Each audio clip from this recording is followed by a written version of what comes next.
Hello दोस्तों, कैसे आप सब? आशा करता हूँ कि आप अच्छे होंगे और अपनी पढ़ाई को निरंतर जारी रख पा रहे होंगे। जिस प्रकार से आप इस वीडियो के माध्यम से देख पा रहे हैं, हमारा राजस्थान कक्षा 6 भाग 1 ये पाठ्यपुस्तक जो हमारे शिक्षा विभाग के कक्षा 6 के पाठ्यक्रम में लगती है, ये पाठ्यक्रम मैं आपको ऑनलाइनर तरीके से करवा रहा हूँ। लाइन टू लाइन इस पाठ्यपुस्तक को करवाने का प्रयास किया जा रहा है। अब तक इसके 2 क्लासें हैं वो कवर अप कर ली गई है। हमारा ध्येय है कि हम आरबीएससी की जो मूल पाठ्यपुस्तकें हैं, उनको कवर अप करेंगे इस चैनल के माध्यम से और वो भी लाइन टू लाइन। तो आशा करता हूँ कि इस पाठ्यपुस्तक के ज़रिए हम जो कि 2026 के न्यू संस्करण के अनुसार ये पाठ्यपुस्तक आई है, जो अ, जो 41 ज़िले हैं, उसके आधार आधार पर ये अपडेट किताब है। अपडेट किताब इसलिए है क्योंकि पिछले 33 जिलों के अनुसार जो हमारी किताबें थी वो 2025 तक थी। 2026 के नए संस्करण में दो जो नए ज़िले बने हैं 41 ज़िले, उनके आधार पर इस किताब को अपडेट किया गया है। तो इससे संबंधित राजस्थान जीके में भी थोड़ा-सा अपडेट हुआ है। इस वजह से इस किताब को मैं लाइन टू लाइन करवाने का प्रयास कर रहा हूँ। तो आप इस मुहिम के साथ जुड़िए और हमारे चैनल को सब्सक्राइब कर लीजिए अगर आप चैनल पर पहली बार विज़िट कर रहे हैं। आशा करता हूँ कि ये वीडियो अच्छा लगेगा और आपके प्रतियोगी परीक्षाओं में आपके लिए बहुत ही ज़्यादा उपयोगी साबित होने वाला है।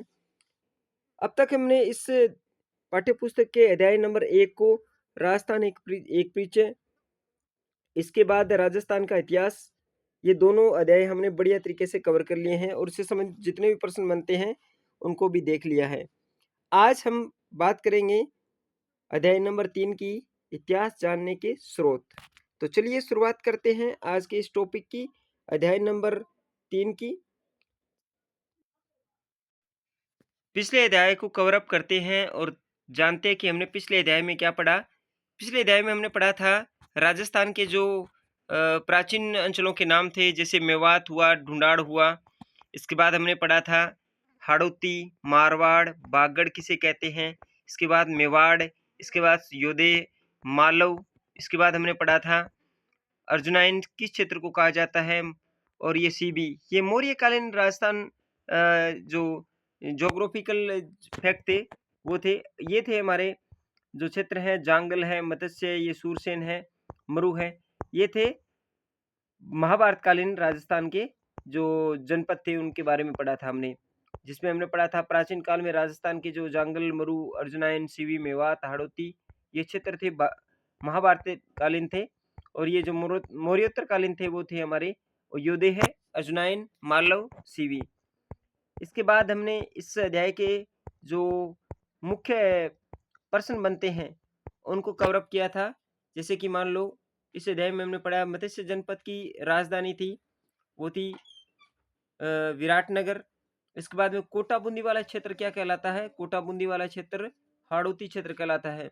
इसके बाद ब्यावर अजमेर का क्षेत्र क्या कहलाता है? ब्यावर अजमेर का क्षेत्र है वो मेरवाड़ा कहलाता है। इसके बाद हमने पढ़ा था जयपुर, उसके पास के क्षेत्र की भाषा है वो ढूंढाड़ी है। तो इस प्रकार के प्रश्न बनते हैं आपके कंपटीशन एग्जाम में, तो इसे स्किप मत कीजिएगा और हमारे साथ बने रहिएगा। इसके बाद हमने पढ़ा था राजस्थान महाभारत कालीन की जो दो जनपदों के नाम क्या थे, तो वो थे विराटनगर और मत्स्य जनपद। इसके बाद में शेखावाटी में कौन कौन से जिले आते हैं? चूरू, झुंझुनू, सीकर, असनखाम, मेवाती, जिन्होंने राणा सांगा में के साथ कंधे से कंधे मिलाकर और युद्ध किया था। इसके बाद हमने पढ़ा जो 5वीं सदी के बाद राजस्थान के गणतंत्रीय जनपदों की व्यवस्था समाप्त क्यों हो गई थी? कई 3 जनपदों अंचलों के बारे में लिखिए। तो ये थे पिछले अध्याय के कुछ ऐसे महत्वपूर्ण प्रश्न। और आज का हमारा अध्याय है अध्याय नंबर 3, इतिहास जानने के स्रोत। तो पढ़ते हैं। प्राचीन काल के इतिहास के अध्ययन से हमें सभ्यता के क्रमिक विकास का ज्ञान होता है। इतिहास जानने के अनेक स्रोत हैं, जिसमें मुख्य 2 स्रोत हैं, ये हाईलाइट किए हुए, इसे थोड़ा सा ध्यान से देखिएगा। पुरातात्विक और साहित्यिक स्रोत। पुरातात्विक स्रोत कौन से होते हैं? प्राचीन काल के वे अवशेष जिनमें हमें स्थान और घटनाओं के संदर्भों को समझने में सहयोग मिलता है, उनको पुरातात्विक स्रोत कहते हैं। ऐसे स्रोतों में पुरातात्विक स्रोतों में कौन-कौन से आते हैं? अभिलेख आते हैं, मुद्रा आती है, स्मारक आते हैं, कलाकृतियाँ आती है, उत्खनन से प्राप्त सामग्री आती है। इससे तात्कालीन जनजीवन को समझा जा सकता है। पुरातात्विक स्रोत संक्षेप में इस प्रकार हैं। सबसे पहले पढ़ते हैं अभिलेख को। ये अभिलेख ये हमें शिलालेखों, पत्थर की पट्टियों पर, पाषाण शिलाओं पर, पत्थर के बड़े-बड़े खंडरों पर, स्तंभों पर, भवनों में, गुफाओं की दीवारों पर, मूर्ति प्रतिमाओं पर, स्तूपों पर, मठों पर, तालाबों पर, खेतों में खड़ी शिलाएँ, ताम्र पत्रों पर उत्कीर्ण किए हुए मिलते हैं। क्या? अभिलेख। इसके बाद में पढ़ा अभिलेखों की उपयोगिता। तो ये उपयोगिता है भाषाओं में गद्य, पद्य दोनों की शैलियाँ में मिलते हैं। इन अभिलेखों में शासक, उसे आश्रित लोगों, रानियों, राजकुमारों, सामंतों आदि के नाम, घटना की तिथियाँ, शासन आज्ञाओं का उल्लेख मिलता है। साथ ही इसमें तात्कालीन सामाजिक, राजनीतिक, धार्मिक, सांस्कृतिक जीवन आदि की जानकारी मिलती है। प्रशंसा में लिखे गए अभिलेख को प्रशस्ति कहा जाता है। ये कितना मोस्ट इम्पोर्टेंट है? प्रशंसा में लिखे हुए अभिलेख को प्रशस्ति कहा जाता है। ये मैं वन लाइनर क्यों करवा रहा हूँ? ये आपको आप लाइन टू लाइन क्यों पढ़ रहे हैं हम? पर्सन बनाने वाला, क्योंकि राजस्थान का पैटर्न जो एग्जाम पैटर्न वो बिल्कुल ही चेंज कर दिया है आरपीएससी और आरएसएसबी ने। तो हम सोच रहे हैं कि मूल पाठ्य पुस्तकों का क्यों ना सहारा लिया जाए और मूल पाठ्य पुस्तकों के जरिए हम इस मुहिम को लेके चलते हैं, तो हमारा कॉन्सेप्ट भी क्लियर हो जाएगा और साथ में आपके एग्जाम के अकॉर्डिंग आप इससे बढ़िया तरीके से राजस्थान जीके कवर कर सकते हैं।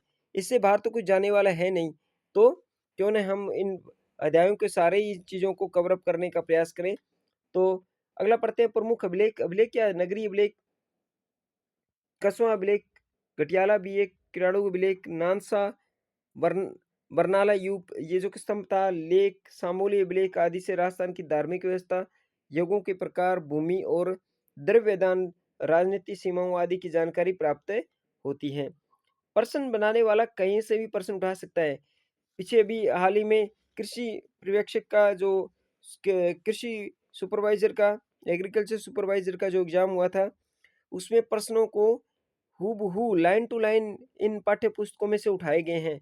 आप इसे देख भी सकते हैं। उदाहरण स्वरूप गटियाला अभिलेख प्रत्यारों और बिजोलिया अभिलेख चौहानों का इतिहास जानने का महत्वपूर्ण साधन है। देखिए कितना मोस्ट इंपोर्टेंट है, हाईलाइट किया हुआ। देखिए ध्यान से देखिएगा, देखिए ध्यान से इधर। गटियाला अभिलेख किसके बारे में जानकर देता है? प्रत्यारों के बारे में। बिजोलिया अभिलेख ये चौहानों के इतिहास को जानने का प्रमुख साधन है। चीरवा का अभिलेख ये रावल समर सिंह के युग की जानकारी देता है। प्रश्न बन सकता है कि चीरवा का शिलालेख वो किसके युग की जानकारी देता है? तो रावल समर सिंह के युग की। और रावल समर सिंह के युग की जानकारी हमें किस अभिलेख से मिलती है? तो चीरवा के शिलालेख से मिलती है। इसके बाद पढ़ते हैं आगे, स्मारक क्या होते हैं? राजस्थान में विभिन्न स्मारकों में दुर्ग प्रमुख है। इसमें चित्तौड़, जालोर, गागनोर, रणथंभौर, आमेर, मेहरानगढ़, तारागढ़, कुंभलगढ़ आदि दुर्ग है। ये स्मारक के रूप में है। इसके अलावा भवन, राजप्रसाद जिसे महल कहा जाता है, सार्वजनिक भवन, स्नानागार, जनसाधारण के घर, विहार, मठ, चित्य, स्तूप आदि, समाधि, बावड़ी, कूप आदि भी स्मारक है। ये हमें तात्कालिक स्थापित कला, धार्मिक विश्वास, उपासना पद्धति, मनुष्य की चेतना और समृद्धि का ज्ञान भी करवाते हैं। मुद्राएं क्या है? मुद्राओं अथवा सिक्कों आदि छापों, प्रतीकों से किसी भी काल विशेष की राजनीतिक, धार्मिक और आर्थिक स्थिति का पता लगता है। मुद्राओं पर अंकित चिन्ह, भाषा, लिपि, सन, संवत, नाम सहित धातुओं की शुद्धता, नाप तोल आदि से में उस समय की समृद्धि आदि का ज्ञान होता है। सिक्के राज्य व शासक की शक्ति के सूचक हैं। आहड़, रेट देखिए मोस्ट इंपोर्टेंट है यहाँ से। आहड़, रेट, बेराट, रंगमहल और सांबर, ये देखिए सिक्कों का प्रकार दिया गया है यहाँ। इसके बाद सुखाड़िया के उत्खनन से प्राप्त सिक्कों, मुद्राओं से, देखिए प्रश्न कहीं से बना सकता है वो। सुखाड़िया के उत्खनन से प्राप्त सिक्कों, मुद्राओं और क्षत्रपों, मालव, चौहान, गुहिल आदि के वंशों काल के राज्य शासन, अधिकृत सीमा आदि के बारे में जानकारी उपलब्ध होती है। बात करते हैं बर्तन और कलाकृतियों के बारे में। उत्खनन से हमें तात्कालिक बर्तन और कलाकृतियाँ प्राप्त हुई है। कलाकारी में बर्तनों के चित्रण, खंभों पर खुदाई, किवाड़ों में गवाक्स, गोखंडों की कारीगरी आदि भी देखने को मिलती है। देखिए गवाक्स ये प्रश्न पूछा गया है इसलिए इसको हाइलाइट कर रखा है। प्रश्न कहीं से भी बना सकता है। आरपीएससी ने पैटर्न चेंज कर दिया है, आपको अच्छी तरह से मालूम है। इसके बाद आगे बढ़ते हैं। हमें ऐसे बर्तन भी प्राप्त होते हैं जिनकी बनावट, पॉलिश, रंग आदि उस काल की उत्कृष्ट कला को दर्शाते हैं। राजस्थान के अनेक स्थानों से उत्खनन से प्राप्त मृदभांड, प्याले, रकाबियां, धूप पात्र, दीपक आदि से हमें पुरुषों के कला कौशल के सहज ही समझ सकते हैं। देखिए अब बात करते हैं मोस्ट इम्पोर्टेंट गणेश्वर, नीम का थाना सीकर में है गणेश्वर सभ्यता। ताम्र संस्कृति के अवशेष मिले हैं। जोधपुरा जयपुर, जोधपुर सभ्यता कहाँ है? जोधपुरा कहाँ है? जयपुर में। नो है भरतपुर में से प्राप्त काले लाल रंग, लाल मृदबान। देखो नो है भरतपुर से काले व लाल मृदबान।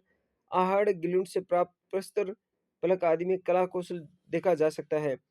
ताम्र पत्थर क्या है? तांबे के छोटे बड़े पत्थरों पर खोदे गए लेखों को ताम्र पत्थर कहा जाता है। इसके बाद आगे बढ़ते हैं। दान पुण्य से संबंधित होने से इन्हें दान पात्र भी कहा जाता है। इसमें से हमें शासक काल, भाषा, प्रव, द्रम, भूमि, भूमि के प्रकार, नापतोल, दान के प्रकार आदि का पता चलता है। देखिए ताम्रपत्र इस प्रकार से आपको यहाँ चित्र दिखाई दे रहा है। चित्र 3.5 में देख सकते हैं। इसके बाद में साहित्यिक स्रोत, इतिहास जानने के महत्वपूर्ण स्रोतों में से साहित्यिक स्रोत भी एक कड़ी है। संस्कृत, हिंदी, राजस्थानी, उर्दू, फारसी में लिखा साहित्य पुस्तक के साथ मिलता है। राजस्थान के प्राचीन इतिहास को जानने में वेद, पुराण, रामायण, महाभारत, बौद्ध, जैन ग्रंथों से सहायता मिलती है। अब ये हाईलाइट किया हुआ ये देखिए ध्यान से देख सकते हैं। 12वीं शताब्दी के उत्तरार्ध में जयानक कृत पृथ्वीराज विजय, देखिए पृथ्वीराज विजय की रचना किसने की थी? जयानक भट्ट ने। महाकाव्यों से चौहानों की उपलब्धि का उल्लेख मिलता है। देखिए पृथ्वीराज पृथ्वीराज विजय से हमें किसकी उपलब्धियों का वर्णन मिलता है? तो जयानक भट्ट द्वारा कृत पृथ्वीराज विजय सिंह। पृथ्वीराज ये मोस्ट इम्पोर्टेंट पर्सन है। आप गाइड में पढ़ोगे तो आपको बहुत कुछ पढ़ना पड़ेगा इसके बारे में, लेकिन हम इससे सीधा पढ़ सकते हैं। देखिए ध्यान से पढ़िए। 12वीं शताब्दी के उत्तरार्ध में जयानक कृत पृथ्वीराज विजय किसके बारे में वर्णन करता है? ये वर्णन करता है चौहानों की उपलब्धियों के बारे में। पृथ्वीराज विजय में चौहानों की उपलब्धियों का वर्णन है। किसने लिखा? जयानक भट्ट ने। नैनचंद सूरी कृत हमीर महाकाव्य, नैनचंद देखिए कितना मोस्ट इंपोर्टेंट है। हमीर महाकाव्य की रचना किसने की थी? नैनचंद सूरी ने। चौहानों के इतिहास के साथ उसमें की सामाजिक धार्मिक स्थिति की जानकारी मिलती है। राजस्थानी साहित्य में पृथ्वीराज रासो, अचलदास खिंचीरी वचनिका, पद्मनाभ कृत कानड़ दे प्रबंध। देखिए पद्मनाभ द्वारा कृत कौन सी है? कानड़ दे प्रबंध। बीकानेर के दलपत सिंह कृत दलपत विलास, खीड़िया जग्गाकृत द्वारा वचनिका आदि। वचनिका की स्थापना किसने की थी? वचनिका की रचना खीड़िया जग्गा ने की थी। ये प्रश्न सुमेलित करने आ सकते हैं, बहुत ही मोस्ट इंपोर्टेंट है इसलिए इनको स्किप मत कीजिएगा। ख्यात विषय साहित्य में प्रसिद्ध राजपूत राजवंशों की स्थापना, राजाओं का क्रम, राज राज्य क्षेत्र का वर्णन होता है। नैनसिरी ख्यात, बांकीदासरी ख्यात, दयालदासरी ख्यात, जोधपुर राज्य की ख्यात आदि से इतिहास जानने में सहायता मिलती है। फारसी, उर्दू तवारीखों, इतिहास ग्रंथ, तवारीख किसे कहते हैं? तवारीख कहते हैं इतिहास ग्रंथों को। हमें विशेषतः मध्यकाल राजस्थान का इतिहास जानने को मिलता है। देखो फारसी उर्दू तवारीखों से हमें राजस्थान के किस कालीन राजस्थान का इतिहास जानने का मौका मिलता है? तो मध्यकालीन। कर्नल जेम्स टोड द्वारा कृत, देखिए मोस्ट इंपोर्टेंट लाइन है, कर्नल जेम्स टोड द्वारा कृत annals and antiquities of Rajasthan और पश्चिम भारत की यात्रा, पश्चिम भारत की यात्रा ये भी कर्नल जेम्स टोड द्वारा लिखा हुआ है। बूंदी के महाकवि शून्य मिशन का वंश भास्कर, ये वंश भास्कर किसने लिखा? ये शून्य मिशन मिशन ने लिखा। कविराजा श्यामलदास कृत वीर विनोद की रचना किसने की? कविराजा श्यामलदास द्वारा। विश्वेश्वर नाथ रेऊ द्वारा मारवाड़ राज्य का इतिहास, मारवाड़ राज्य का इतिहास किसके द्वारा लिखा गया? विश्वेश्वर नाथ रेव के द्वारा। गौरीचंद हीराचंद ओझा द्वारा लिखित उदयपुर, जोधपुर, सिरोही, डूंगरपुर, बांसवाड़ा प्रताप के इतिहास ग्रंथ देखने को मिलते हैं। ये देखिए महान विभूतियां कर्नल जेम्स टोड, महामहोपाध्याय गौरीशंकर हीराचंद ओझा जो कि बहुत ही शानदार इतिहासकार हैं, और कविराजा श्यामल दास ये महान कवि राजस्थान के रहे हैं। तो इस तरह से आज का टॉपिक था हमारा, अभिलेख किसे कहते हैं? ताम्र पत्थर पत्थर आदि पर खुदा हुआ लेख अभिलेख कहलाता है। उत्खनन खुदाई को कहते हैं। मृदवान मिट्टी के बर्तन कहलाते हैं। अभी देखिए ये प्रश्नों को पढ़ते हैं एक बार। इस अभ्यास प्रश्नों को पढ़ते हैं। वंश भास्कर के लेखक कौन है? अभी हमने पढ़ा सूर्यमल कृष्णन। बांकीदास की भी आप देख सकते हैं, श्यामल दास ने क्या लिखा, दयाल दास ने क्या लिखा, इसको भी आपको स्किप नहीं करना है, ऐसे आप नोट डाउन करके लिख सकते हैं। कवि राजा श्यामल दास द्वारा कृत कौन सी? देखो analysis and antiquities of Rajasthan, ये तो लिखी थी किसने? कर्नल जेम्स टोड ने। वीर विनोद किसने लिखी? और कन्नड़ दे प्रबंध पद्मनाभ ने लिखी। पृथ्वीराज विजय, ये किसने लिखा? पृथ्वीराज विजय जानक भट्ट ने। पृथ्वीराज विजय तो लिखा था जानक भट्ट ने। तो अब क्या रहा इसमें? देखिए आप इसे ऐसे ऑप्शन निकाल सकते हैं। कानड़ दे प्रबंध पद्मनाभ ने लिखा था। विजय राजविजय तो हमने सबसे ऊपर पढ़ा था, जो चौहानों की जानकारी देता है। किसने लिखा था? जैनक भट्ट ने। और इसके बाद एनालिसिस एंड एंटिक्विटीज जो ये लिखा था कर्नल जेम्स टोड ने। तो बचा क्या? वीर विनोद। कवि राजा श्यामल दास द्वारा कृत पुस्तक का नाम क्या है? वीर विनोद थी। तो इस तरह से मोस्ट इंपोर्टेंट पर्सन, इन्हीं पाठ्य को गाइडलाइन की जरूरत नहीं है आपको, आप इन पाठ्य पुस्तकों को बढ़िया तरीके से पढ़िए और हमारे साथ जुड़िए। आपकी इस मुहिम को हम आगे तक ले जाने वाले हैं। कक्षा 6 फिर 7 का फिर 8 का क्रमवार अध्यायवार अध्ययन करने वाले हैं। तो हमारे साथ इस चीज के साथ जुड़े रहिए, और जितना डिस्कस करते हुए आप पढ़ेंगे, आप अकेले पढ़ते हैं और हमारे साथ पढ़ते हैं, इससे क्या होता है? डिस्कस होता है। इसे डिस्कस स्टडी कहते हैं। ये आपको स्थायित्व देता है और लंबे समय तक आपके ये ज़हन में रहता है, याद रहता है ये। तो इसलिए हम ये करवा रहे हैं। प्रशस्ति में लिखे गए अभिलेख को प्रशस्ति कहते हैं, हमने पढ़ा था। संस्कृत में उत्कीर्ण रेगिस्तान का शिलालेख रावल समर सिंह के युग की तक की जानकारी देखिए। देखिए संस्कृत में उत्कीर्ण का शिलालेख रावल समर सिंह के युग की जानकारी देता है। कौन सा? घटियाला का शिलालेख पढ़ा था हमने। कौन सा पढ़ा था हमने? अभी इसको देख लेते हैं। अभी हमने पढ़ा था कौन से पेज पर था ये? मोस्ट इम्पोर्टेंट है। पढ़ते हैं दोबारा, देखते हैं इसको। मोस्ट इम्पोर्टेंट पर्सन बनाने वाला कहीं से भी बना सकता है, इसलिए आप देखिए, ये देखिए चीरवा का शिलालेख रावल समर सिंह के युग की जानकारी देता है। रावल समर सिंह के युग की जानकारी कौन सा अभिलेख देता है? चीरवा का शिलालेख। मैं इन इन टॉपिकों को इसलिए करवा रहा हूँ क्योंकि जो एग्जाम पैटर्न चेंज किया है हाल ही में कर्मचारी चयन बोर्ड और आरपीएससी ने, वो कुछ इस तरह की लाइनें उठा रहा है इन पाठ्य पुस्तकों में से कि आपने इसे बस इग्नोर भर किया और वहाँ से ये इसने प्रश्न पुट आउट कर लिया। तो आशा करता हूँ कि आज के वीडियो में आपका ये अध्याय कवर अप हुआ होगा और आपको ये चीज़ें अच्छी भी लगी होगी। इस नवाचार में आप हमारे से जुड़े भी होंगे। तो नहीं भी जुड़े तो आप चैनल को सब्सक्राइब कर लीजिए और अपने दोस्तों के साथ शेयर भी कीजिए। आपका एक सब्सक्रिप्शन हमें इतना मोटिव करेगा कि आप आप हमें क्या मोटिव कर सकते हैं? आपके एक सब्सक्रिप्शन का हमें बहुत ज़्यादा इंतज़ार रहेगा। आज की वीडियो में इतना ही। मिलते हैं नेक्स्ट वीडियो में इस प्रकार के जानकारी के साथ, नए अध्याय के साथ में कल मिलेंगे। तब तक के लिए धन्यवाद।